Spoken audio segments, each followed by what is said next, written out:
தமிழ்நாட்டிற்கு இந்த நிதிநிலை அறிக்கையானது ஒரு மிகப்பெரிய வரப்பிரசாதமாக இருக்கும். அதை பயன்படுத்திக் கொள்ள வேண்டியது தமிழக அரசினுடைய பொறுப்பு. ஆனால் வழக்கம் போல அரசியல் செய்யாமல் இவர்கள் இதை உறுதியாக நேர்மையாக இந்த நிதிநிலை அறிக்கையினை மனதார ஏற்றுக்கொண்டு இதில் மலிவான அரசியல் செய்யாமல் இருப்பது நலம் என்று நினைக்கிறோம். மத்திய நிதிநிலை அறிக்கை பட்ஜெட் இன்று தாக்கல் செய்யப்பட்டிருக்கிறது.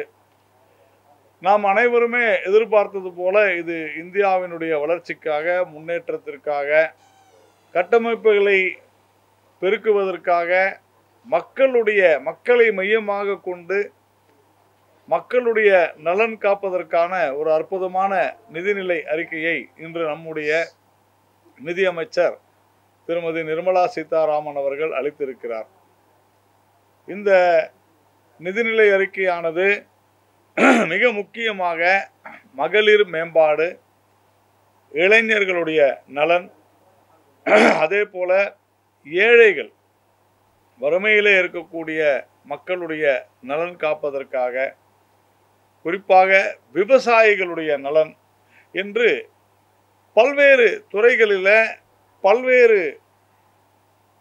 மக்களை உள்ளடக்கி அவர்களுடைய வளர்ச்சிக்காக இந்த நிதிநிலை அறிக்கையானது இந்த ஒரு வருடம் 2024-25 நிதியாண்டில் எப்படி இந்தியா தன்னுடைய பயணத்தை தொடர்ந்து மிக சிறப்பான வகையில் எப்படி 10 வருடங்கள் கட்டமைப்புகளை பெருக்கி இந்தியாவினுடைய பொருளாதாரத்தை உலகமே வியந்து பார்க்கும் வண்ணம் நம்முடைய நரேந்திர மோடி அவர்கள், பிரதமர் அவர்கள் செய்திருக்கிறாரோ, அதே அந்த எங்கு நாம் 10 வருடங்களை முடித்து 11வது வருடமாக இதை தொடர்ந்து கொண்டிருக்கிறோம். இடைக்கால நிதிநிலை அறிக்கையும் நம்முடைய அரசாங்கம், அதாவது கடந்த அரசாங்கத்தில் இதே பாரதிய ஜனதா கட்சி அரசாங்கம், நம்முடைய நிர்மலா சீதாராமன் அவர்கள் கூறினார்கள் இடைக்கால நிதிநிலை அறிக்கை, அதனுடைய ஒரு நீட்சியாகத்தான் இந்த நிதிநிலை அறிக்கையானது அமைந்திருக்கிறது. இதில் மகளிர் மேம்பாட்டுக்காக பல்வேறு விஷயங்களை, பல்வேறு திட்டங்களை நாம் சொல்லியிருக்கிறோம். 3 லட்சம் கோடி ரூபாய் அளவிற்கு மகளிர் நல திட்டங்கள், அவர்களுக்கான நலத்திட்டங்கள், அவர்களுக்கான கல்வி, வேலைவாய்ப்பு இவற்றை உருவாக்குவதற்காக செய்திருக்கிறோம். அதே மாதிரி விவசாயிகள், எப்படி திரு அப்துல் கலாம் அவர்கள் புரா என்று சொல்லப்படுகிற providing urban facilities in rural areas, அதாவது கிராமப்புறங்களிலே நகர்ப்புறங்களில் இருக்கக்கூடிய வசதிகளை அளிக்க வேண்டும் என்பது அவருடைய கனவாக இருந்தது.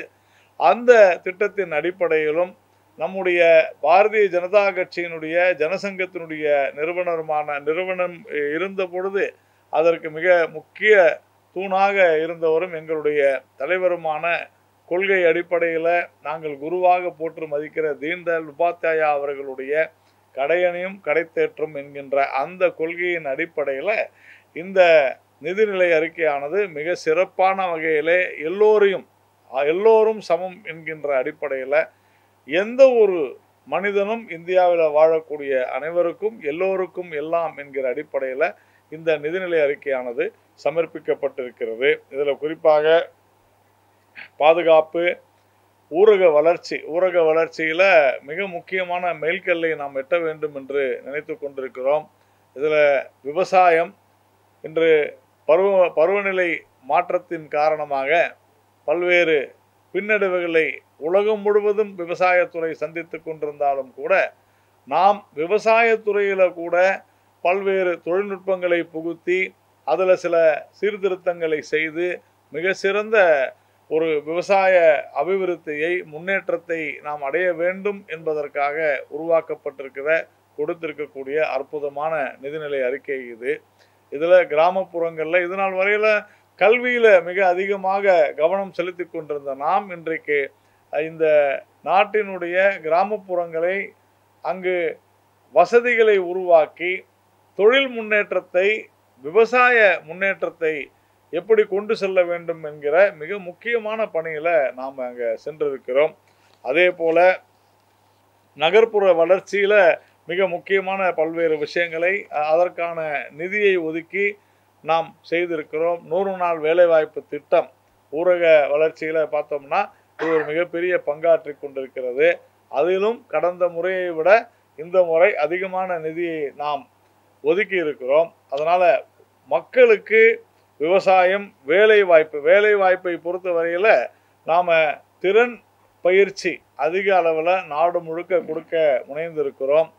ஒவ்வொரு ஆண்டும் 30 லட்சம் 40 லட்சம் பேருக்கு நாம் வேலை வாய்ப்பை உருவாக்கி கொடுக்க வேண்டும்.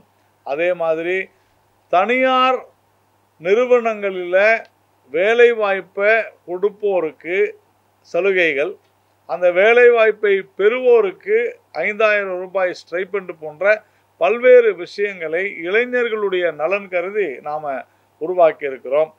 அதே மாதிரி தொழிற்சாலைகளில் தங்குவதற்கான அவங்களுக்கு ஏன்னா ஒரு நிரந்தர இடம் இல்லை என்கிற காரணத்தினால அதையும் அரசாங்கமே செய்து கொடுக்கும் என்று மிக தெளிவாக நாம் சொல்லி இருக்கிறோம். கட்டமைப்புகளை மிக முக்கியமான விஷயமே கட்டமைப்பு தான். 11.11 லட்சம் கோடி ரூபாய் இந்த ஆண்டு நாம் கட்டமைப்புகளுக்காக ஒதுக்கி இருக்கிறோம்.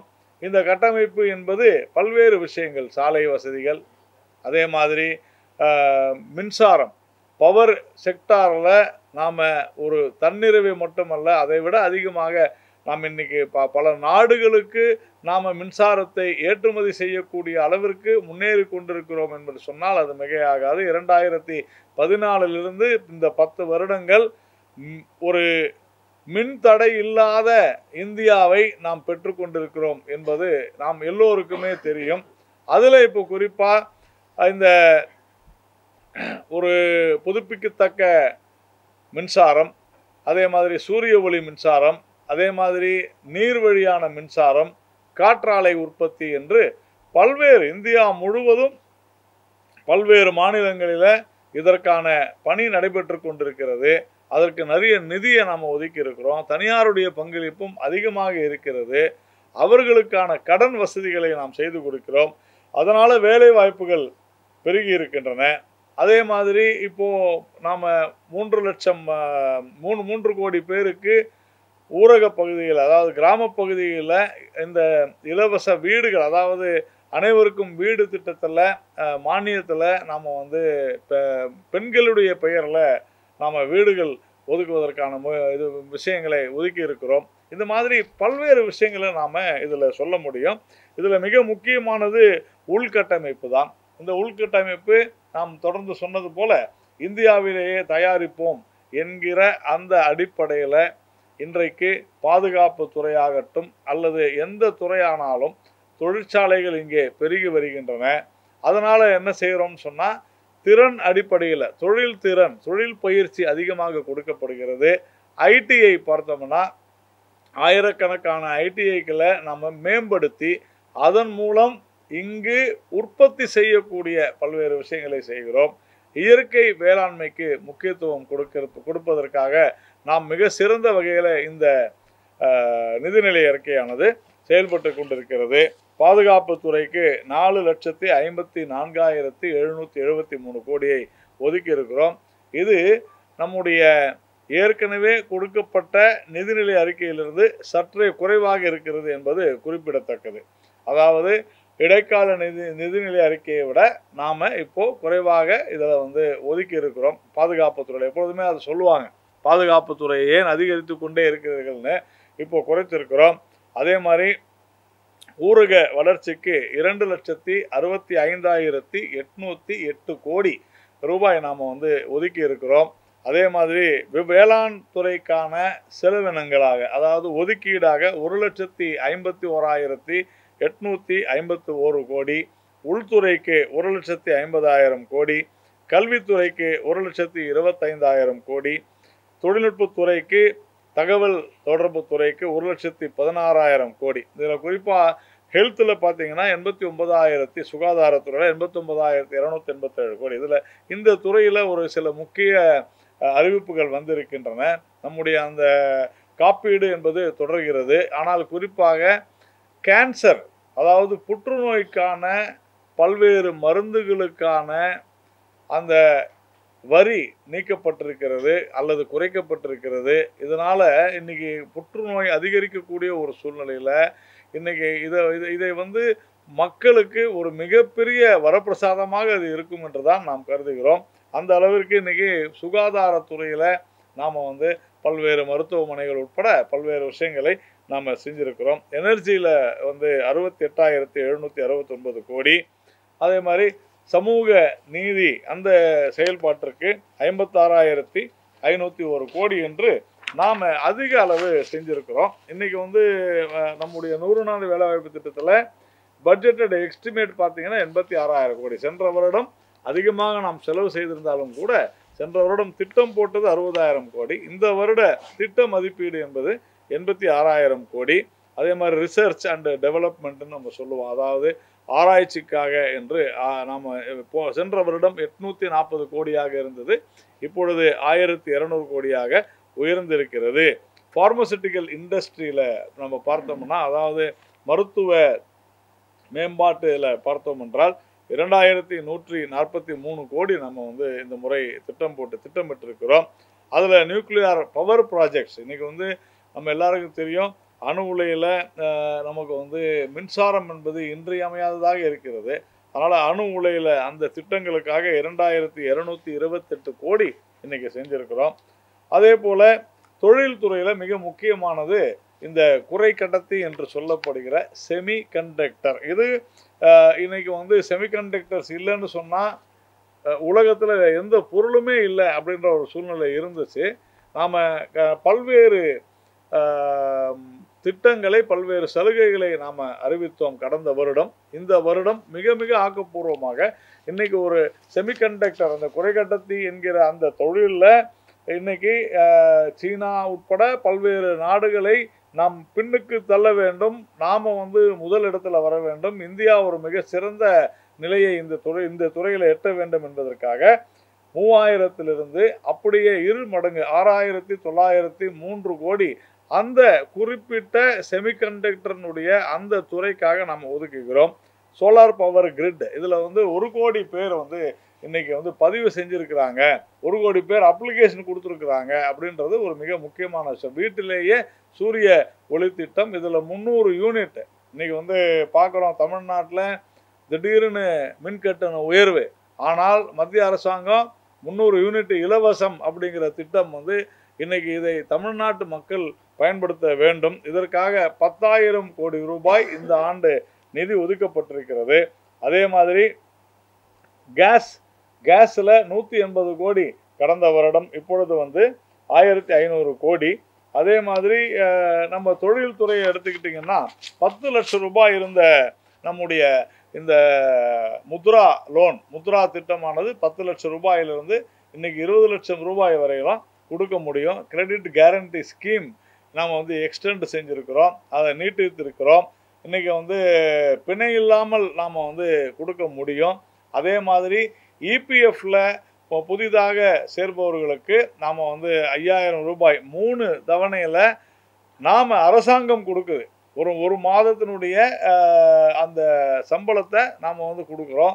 இந்த மாதிரி பல்வேறு விஷயங்களை தொடர்ந்து சேரும்போது குறிப்பாக இங்கே வந்து கவர்ச்சிகரமான அறிவிப்பு, இது இலவசம் அது இலவசம் என்று இல்லாமல் இந்த நாட்டு கட்டமைப்பை நாம் பெருக்குவதன் மூலமாக முதலீடுகள் நம்மை நோக்கி வரும். அந்த முதலீடுகளை கொண்டு நாம் தொழில் முன்னேற்றத்தை அதிகரிப்போம். தொழில் முன்னேற்றத்தை அதிகரிக்கிற காரணத்தினால வேலை வாய்ப்புகளை பெருக்குவோம். வேலை வாய்ப்புகளை பெருக்குவதன் மூலமாக தனிமனித வருவாயை அதிகரிப்போம்.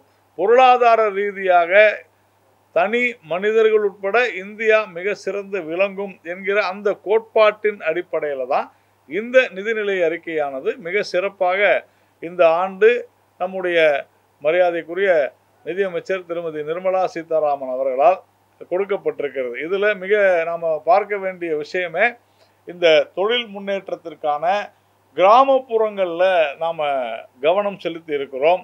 கிட்டத்தட்ட நூற்றுக்கணக்கான தொழிற்பேட்டைகளை பல நகரங்களில் கிராமங்களில் பல மாநிலங்களில் உருவாக்க வேண்டும் என்பதுதான் நம்முடைய இலக்காக இருக்கிறது.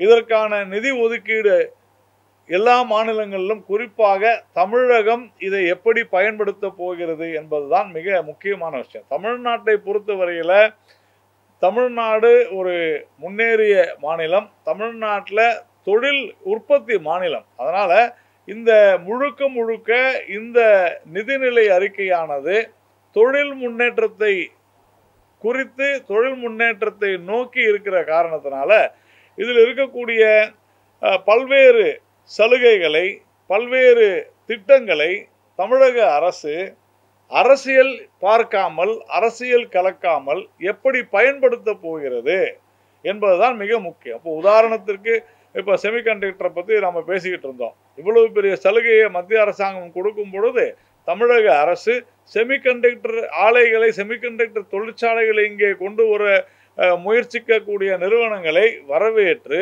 அவர்களுக்கு உறுதியான முறையில் அவர்களுக்கு எளிதாக தொழில் தொடங்குவதற்கு உண்டான வாய்ப்பை உருவாக்க வேண்டும். ஆனால் அதை விடுத்து ஓசூரில் எப்படி வரவிருந்த டாடா செமிகண்டக்டர் ஆலையை வேறு மாநிலத்துக்கு திருப்பி விட்டார்களோ அது போன்று இல்லாமல் தொழில் முன்னேற்றம் வந்தால் வேலை வாய்ப்பு பெருகும், வேலை வாய்ப்பு பெருகினால் தமிழகம் முன்னேறும் என்பதை கருத்திலே கொண்டு செயல்பட வேண்டும். இப்போ 100 நாள் வேலை வாய்ப்பு நிறைய பேர் சொல்லுவாங்க, தமிழ்நாட்டுக்கு என்ன பண்ணீங்க அப்படின்னு கேட்பாங்க. இது இந்தியாவிற்கான பட்ஜெட்டு அப்படின்றத நாம் மீண்டும் மீண்டும் சொல்கிறோம்.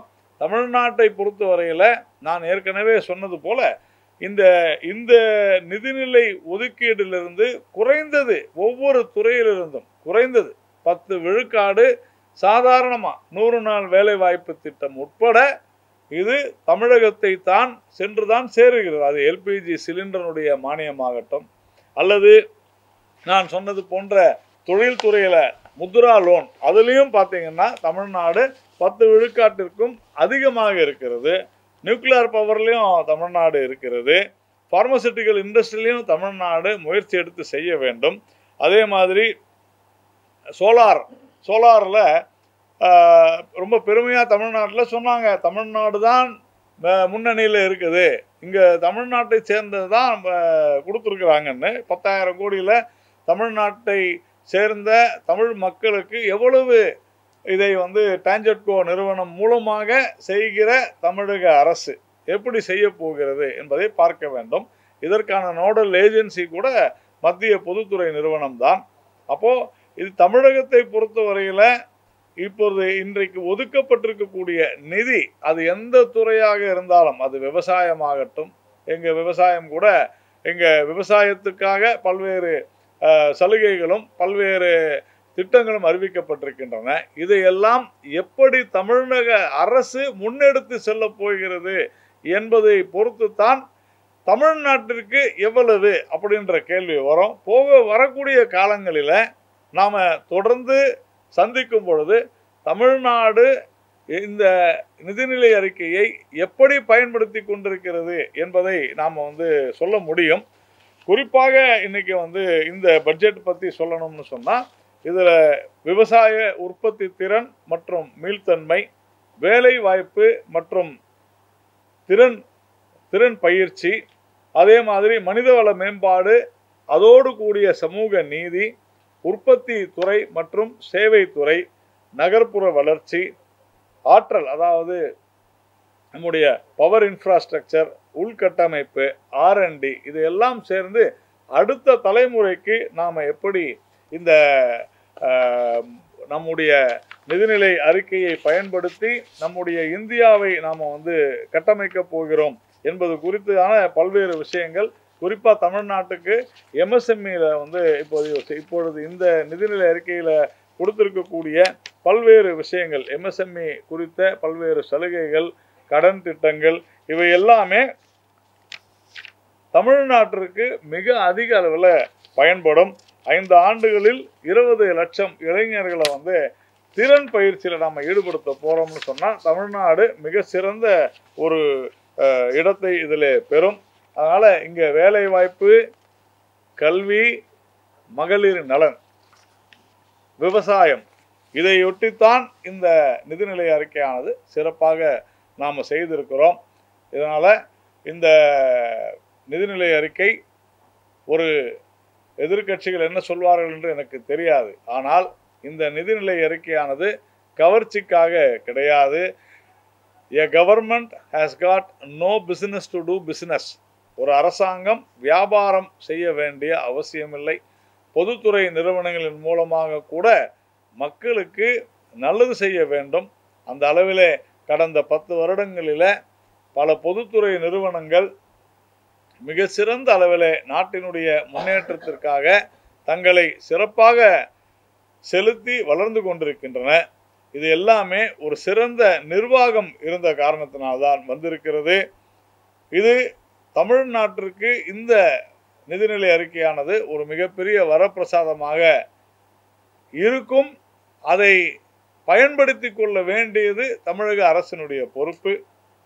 ஆனால் வழக்கம் போல அரசியல் செய்யாமல் இவர்கள் இதை உறுதியாக நேர்மையாக இந்த நிதிநிலை அறிக்கையினை மனதார ஏற்றுக்கொண்டு இதில் மலிவான அரசியல் செய்யாமல் இருப்பது நலம் என்று நினைக்கிறோம். இதில் பட்ஜெட் பற்றி ஏதாவது உங்களுக்கு இருந்தால்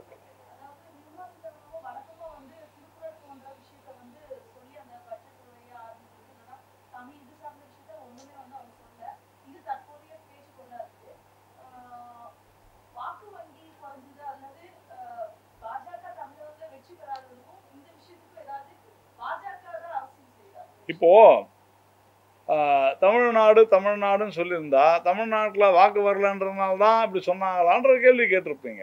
அப்போது இது நான் ஏற்கனவே சொன்னேன், இந்தியாவினுடைய நிதிநிலை அறிக்கை. இப்போ நாம் திருக்குறள் சொன்னாங்க அப்படின்னா திருக்குறள் சொன்னால் மட்டும் போதுமா அப்படின்னு தான் நிறைய பேர் கேட்குறாங்க. இப்போது எது சொன்னாலும் அதற்கு ஒரு கேள்வி என்பது சரியானதாக இருக்காது.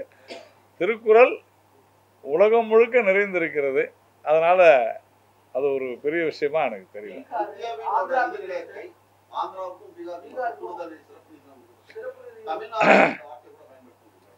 இந்தியாவில் தலைநகரமே இல்லாத ஒரு மாநிலம் ஆந்திரா.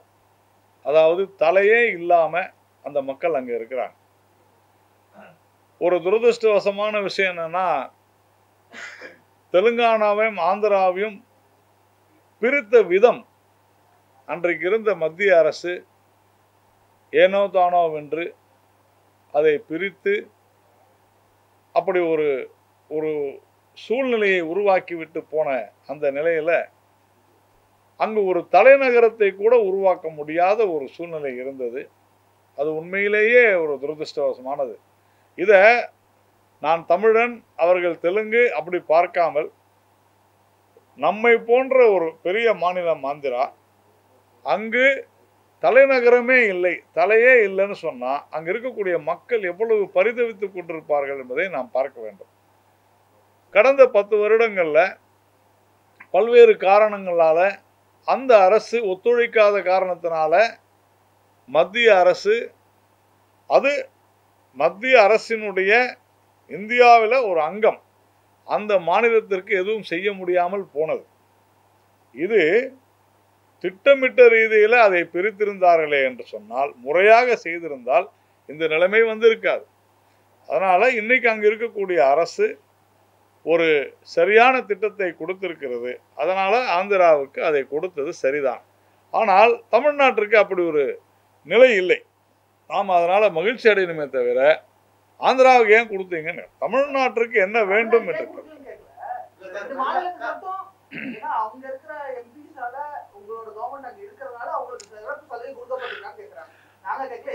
பாரதியாருடைய பாட்டு தாங்க அது சொல்ல முடியும். தமிழும் தெலுங்கும் மலையாளமும் இது எல்லாமே ஒன்று தான். இதெல்லாம் அரசியல் செய்வது என்பது தவறானதுன்னு நான் நினைக்கிறேன்.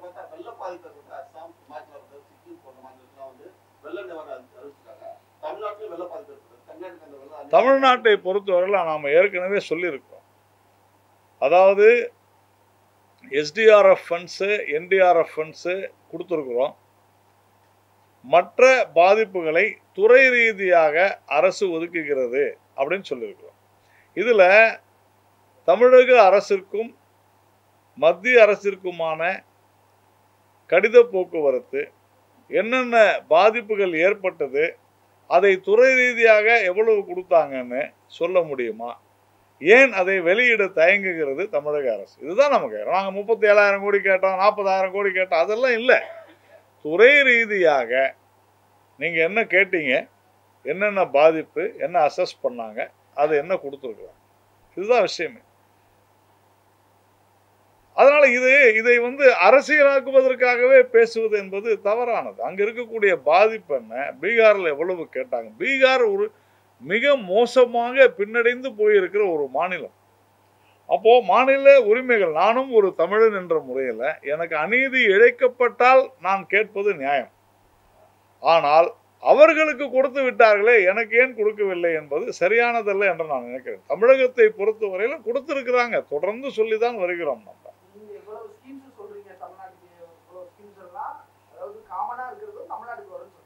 நல்லா புரிஞ்சுங்க. உற்பத்தி மாநிலம் அப்படின்னு சொன்னா என்ன, ஒரு உற்பத்தி மாநிலம்னா என்ன அப்படின்னு கேட்டா, எங்கெல்லாம் துறைமுகங்கள் இருக்கிறதோ அங்க உற்பத்தி பெருகும். ஏன்னா டிரான்ஸ்போர்ட்டேஷன் ஈஸி.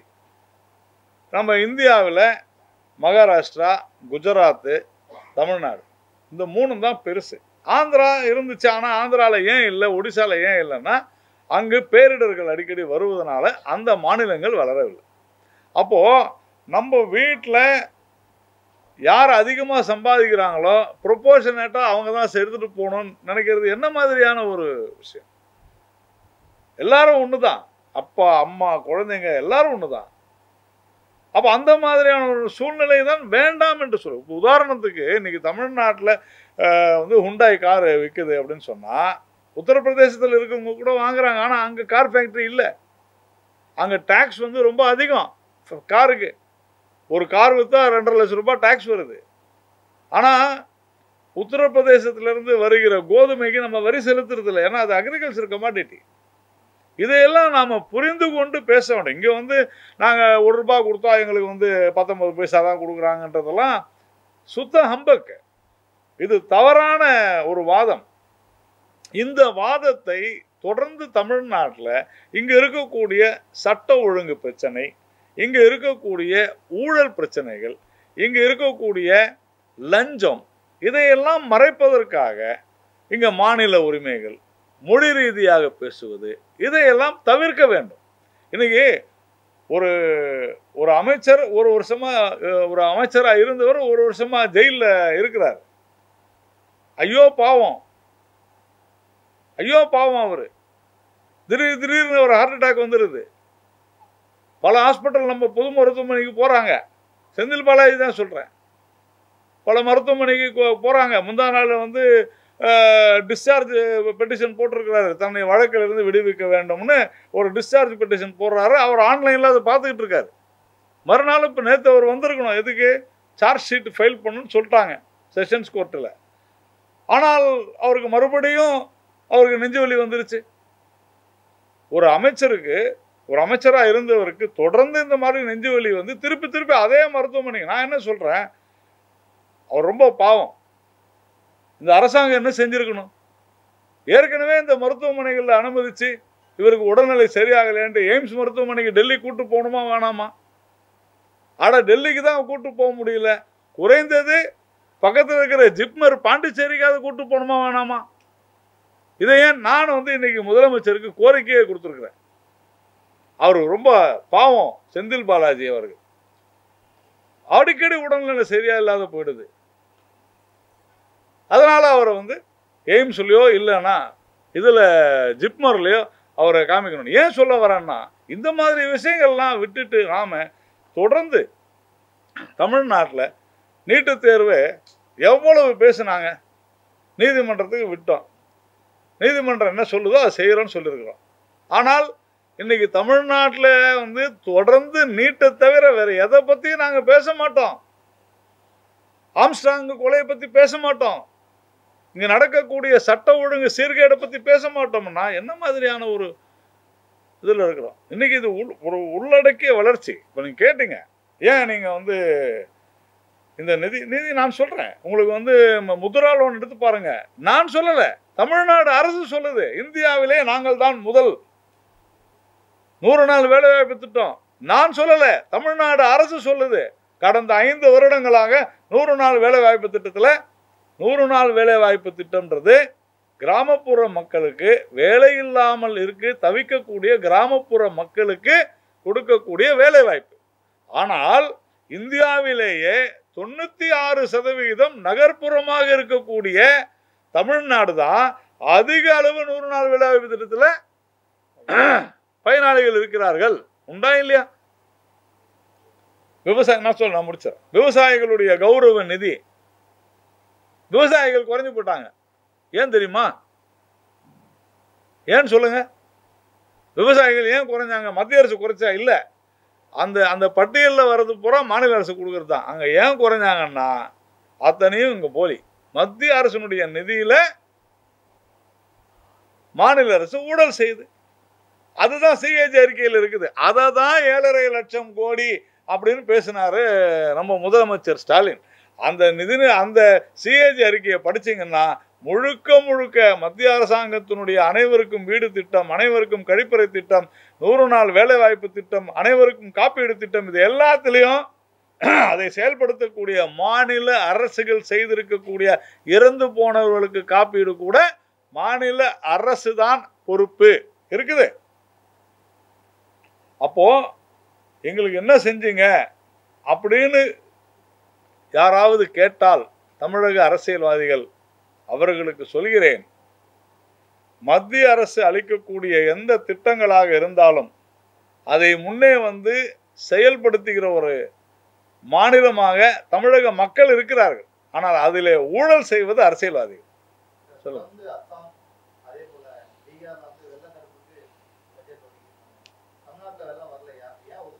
நான் உங்களுக்கு அதுதான் பதில் சொன்னேன். அவர் கேட்டது சொன்னேன். வெள்ள நிவாரணம் அப்படின்றதுக்கு, அதாவது பேரிடர் நிவாரணம் அல்லது disaster relief fund, STRF, NDRF, இது ரெண்டுமே அதிகமாக தமிழ்நாட்டிற்கு இருக்கிறது. அதை கொடுத்துருக்குறாங்க. அதே போல நான் தான் சொல்றேனே, இல்லைங்க 39,000 கோடி கூட கேட்டாங்க. நான் என்ன கேட்குறேன், நீங்கள் எந்தெந்த துறைகளில் என்ன கேட்குறீங்க? இப்போ உதாரணத்துக்கு பயிர் நாசமாயிருச்சுன்னு வச்சுங்களேன், அப்போது அது காப்பீட்டிலேருந்து போயிடும். அது ஏன் சொல்லலை நீங்கள்? அதே மாதிரி மின் கம்பங்கள் உடைஞ்சிருச்சு அப்படின்னு சொன்னால் மின்துறையிலிருந்து பவர் மினிஸ்ட்ரிக்கு போகும். இது நீங்கள் என்னெல்லாம் செஞ்சுருக்கிறீங்கன்னு சொல்லுங்கன்னு தான் நான் சொல்கிறேன். நம்ம அது சொல்ல மாட்டேங்கிறாங்களே. நாங்கள் கேட்டோம் மத்திய அரசு பட்ஜெட்டில் இருந்தாங்க நிதி கொடுக்கும். பணம் இல்லாத பட்ஜெட்லேருந்து எப்படி நிதி கொடுப்பாங்க? அப்போது விவசாயத்துறை, பொதுப்பணித்துறை, நெடுஞ்சாலைத்துறை எல்லாத்துக்கும் இருக்கும். இப்போ உதாரணத்துக்கு ஒரு குறிப்பிட்ட ஒரு 200 கிலோமீட்டர் ரோடு வந்து நாசமாயிருச்சு அப்படின்னு கொடுத்தாங்கன்னா இந்த பட்ஜெட்டில் அந்த 200 கிலோமீட்டருக்கு உண்டான ரோட்டுக்கு நிதி ஒதுக்குவாங்க. இதுதான் ஒரு மத்திய அரசாங்கம் செய்யும். நான் என்ன கேட்குறேன், நீங்கள் கேட்டீங்கல்ல 13,000 கோடி, ஏன் கேட்டீங்க? என்னென்ன துறை வாரியாக கேட்டீங்க? எழுதி கொடுங்க. முதல்ல அனௌன்ஸ் நீங்கள் இப்போ மீடியா முன்னாடி சொல்லுங்க. ஆனால் நான் 13,000 கோடி கேட்டேன், மத்திய அரசு கொடுக்கல, இந்த டயலாக் வசனம் வேணாம். கதை வசனம் எல்லாம் நாங்கள் நிறைய பார்த்துருக்குறோம். நீங்கள் லிஸ்ட்டு கொடுங்க, பட்டியல் கொடுங்க, இது மாதிரி செஞ்சோம் கொடுங்க. நான் ப்ரூவ் பண்ணுறேன். இப்போ நீங்கள் கேட்ட கேள்விக்கு நான் உங்களுக்கு ப்ரூவ் பண்ணுறேன். என்ன ப்ரூவ் பண்ணுறேன்னா, என்னென்ன துறையிலேருந்து எவ்வளோ பணம் கொடுத்துருக்குறோம், நீங்கள் கேட்டது நியாயமா இல்லையா, 1000 மின்கம்பங்கள் உடைஞ்சு போச்சு, டிரான்ஸ்ஃபார்மர் போயிடுச்சு அப்படின்னு சொன்னால் அதுக்கு உண்டானதை சொல்கிறோம். இன்றைக்கி வந்து மின்துறையில் டான்ஜெட்கோ நிறுவனம், அதுதான் தமிழ்நாடு மின் உற்பத்தி கழகம் இல்லையா, 55,000 கோடிக்கும் மேலே மத்திய அரசாங்கத்தினுடைய பொதுத்துறை நிறுவனம் தான் பல திட்டங்கள் மூலமாக கடன் கொடுத்திருக்கிறது. இல்லைன்னு மறுக்க முடியுமா?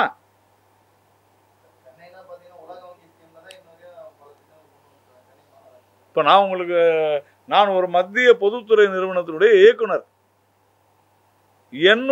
நான் சார்ந்த இருக்கிற நிறுவனத்தின் மூலமாக 55,000 கோடி கடன் கொடுத்துருக்கோம். போதுமா? டான்ஜெட்கோ தமிழ்நாட்டில் இல்லை, இந்தியாவிலேயே மிக சிறந்த நிறுவனம். டான்ஜெட்கோவுக்கு இருக்கக்கூடிய கட்டமைப்பு இந்தியாவில் வேறு எந்த நிறுவனத்துக்கும் கிடையாது. ஆனால்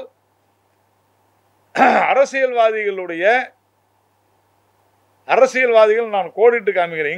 இங்கே ஆண்ட ஆள்கின்றவர்களுடைய தவறான நிர்வாகத்தினால் அந்த நிறுவனம் நாசமாக போச்சு. அதனால தான் சொல்கிறோம், நீங்கள் இலவசம் கொடுக்குறீங்களா, நீங்கள் கொடுங்க, டான்ஜெட்கோ நிறுவனத்தை கொடுக்காதீங்க. இப்போ ஏன் இதை சொல்கிறேன்னா, தமிழக முதலமைச்சர் சொல்கிறாரு, அல்லது தமிழக அமைச்சர்கள் என்ன சொல்கிறாங்கன்னா, மத்திய அரசாங்கம் நிர்பந்தம் செய்ததுனால்தான் நாங்கள் மின் கட்டணத்தை ஏற்றினோம் அப்படின்னு சொல்கிறாங்க. தவறான செய்தி. மத்திய அரசாங்கம் என்ன சொல்லுச்சு? ஐயா நீங்கள் நல்லா இருக்கணும்னு சொல்லுச்சு. யாரை? டான்ஜெட்கோவை. நீங்கள் நல்லா இருக்கணுங்க, உங்கள் நிறுவனம் நல்லா இருக்கணும், லாபமாக இயங்குங்க அப்படின்னு சொல்கிறாங்க. நியாயமான விஷயமா இல்லையா? நியாயம் தானே சொல்கிறது. ஆனால் டான்ஜெட்கோனுடைய நஷ்டத்தை அரசாங்கம் ஏற்றுக்கணும். நீங்கள் ஏற்றுக்கலன்னு சொன்னால் மத்திய அரசு பொறுப்பாகாது. மத்திய அரசாங்கம் என்ன சொல்லுது? நீங்கள் லாபத்தில் இயங்கணும்னு. லாபத்தில் எப்படி இயங்க முடியும்? நீங்கள் கட்டண உயர்வு மட்டும்தான் லாபத்தை உயர்த்துற வழியா? கிடையாது. ஊழலை குறைங்க. 100 ரூபாய் பொருளை 300 ரூபாய்க்கு வாங்காதீங்க. நீங்கள் 100 ரூபாய் பொருளை 300 ரூபாய்க்கு வாங்கினா நஷ்டமாக தான் செய்யும். அதைத்தான் சொல்கிறோம். இல்லைன்னு இங்கே இருக்கக்கூடிய என்னுடைய நண்பர்கள் நீங்கள் யாராவது சொல்லுங்க, சார் சத்தியமாக சொல்கிறேன் ஊழலே இல்லை தமிழ்நாட்டில், யாராவது ஒருத்தர் சொல்லுங்க. நான் சொல்கிறேன், சேமிப்பு என்பது சேமிப்பு தான் மிக முக்கியம். அதுதான் வருமானம். அதனால் இந்த தமிழ்நாட்டுக்கு என்ன செஞ்சீங்க? இதை பொறுத்தவரையிலும் இன்னைக்கு நிதிநிலை அறிக்கையில் முழுக்க முழுக்க இந்தியா சார்ந்த அனைத்து மாநிலங்களுக்கும் பொதுவானது. இதில் நான் மீண்டும் சொல்கிறேன், தொழில் முன்னேற்றம், பொருளாதாரம் அப்படின்னு சொன்னால் மேனுஃபேக்சரிங் ஸ்டேட்ஸில் உற்பத்தி மாநிலங்களில் 3 அல்லது 4 மாநிலங்களில் மிக முக்கியமானது தமிழ்நாடு. இந்த நிதிநிலை அறிக்கையினுடைய பயன் தமிழ்நாட்டிற்கு அதிகமாக வரும்.